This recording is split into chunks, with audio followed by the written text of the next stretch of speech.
One of the really amazing things about Islam, and what caused me as a young man in North America to accept it as a way of life, is not only does Islam encourage us to accept the existence of our Creator, but also it pushes us to look into His creation at the variance in colors and languages and cultures, and respect the power of this divine force through His creation. One of the most basic facts in Islam and most important beliefs is that there is a Creator. And one of the ways of recognizing His existence and mightiness is by studying creation. The Creator said to those who believe and those who do not believe in the Quran, "In the creation of the heavens and the earth, and in the alternation of the night and the day, there are signs for people of understanding."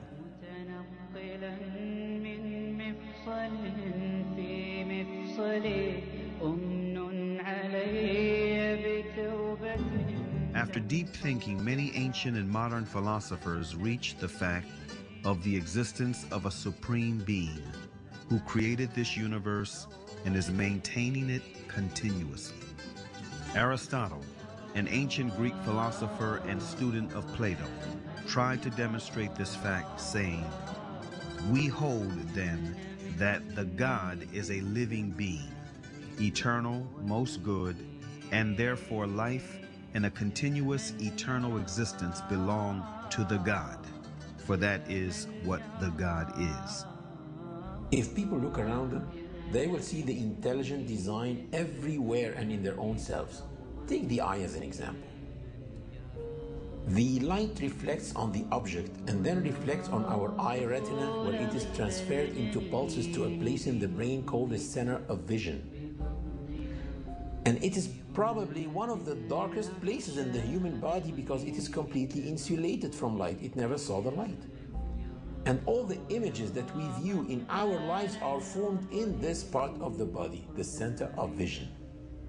We see all these bright, sharp, three-dimensional images in this part of the body. While thousands and thousands of engineers in TV factories are trying to come up with an image as sharp, bright, and clear, but still they cannot. And if someone claimed that TVs that we have at home just came by chance, atoms accumulated and made those TVs, no one will believe it. But still, some people believe that the vision system came by chance. Same applies for hearing, taste, the way kidneys work, the way livers work, etc., etc. The Creator said in the Quran, "Were they created without a creator, or were they their own creators?" René Descartes, a noted French philosopher and one of the most influential thinkers of modern times, was led to belief in God through doubt. He doubted that there is God, but doubt meant to him that he thinks, which in turn meant that he exists, which therefore meant that he was created. And since he did not create himself, therefore someone else must have created him, and that one should be the source of life. Can I be the author of my being? Or can I conserve myself at the present time? If this would be the case, then the idea of a perfect substance would be caused by my own mind. In order for this to be, I should have to be God Himself. As this, I am clearly not. Infinity is before finitude. Immanuel Kant, one of the most influential thinkers of modern times, who is regarded as the last major philosopher of the Age of Enlightenment, was impressed by all the variations, numerations, and synchronizations in this world that make the existence of an omnipotent supreme being a fact. This present world presents to us so immeasurable a stage of variety, order, fitness, and beauty, whether we follow it up in the infinity of space or in its unlimited division, that even with the little knowledge which our poor understanding has been able to gather, all language, with regard to so many inconceivable wonders, loses its vigor, all the numbers their power of measuring, and all our thoughts their necessary determinations. so that our judgment of the whole is lost in a speechless but all the more eloquent astonishment. And in another message which encourages people to reflect upon the signs of the Creator in the universe and in themselves, the Creator says, "We will show them our signs in the universe and in their own selves, until it becomes manifest to them that this is the truth." Bring 12 marbles, number them from 1 to 12, and then put them in a bag, shake the bag and close your eyes and pull out marble number 1. And then pull them all out one by one. Do you know what is the chance of doing that?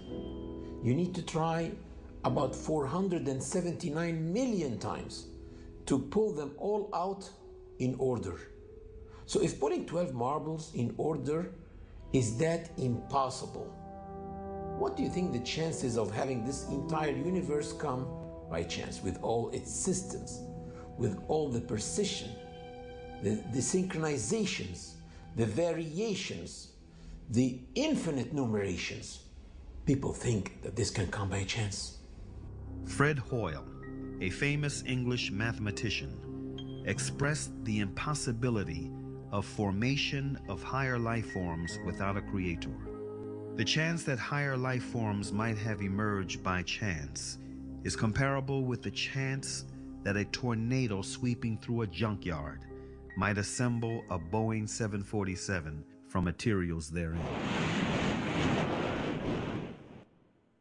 Every evolutionist's attempt in the 20th century to account for the origin of life have ended in failure.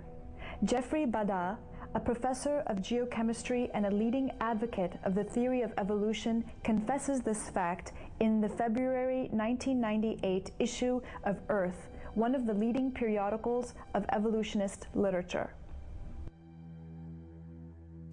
Today, as we leave the 20th century, we still face the biggest problem that we had when we entered the 20th century. How did life originate on Earth?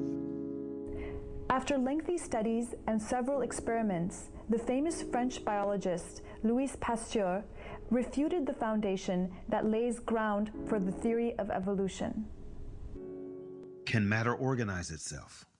No. Today there is no circumstance known under which one could affirm that microscopic beings have come into the world without parents resembling themselves.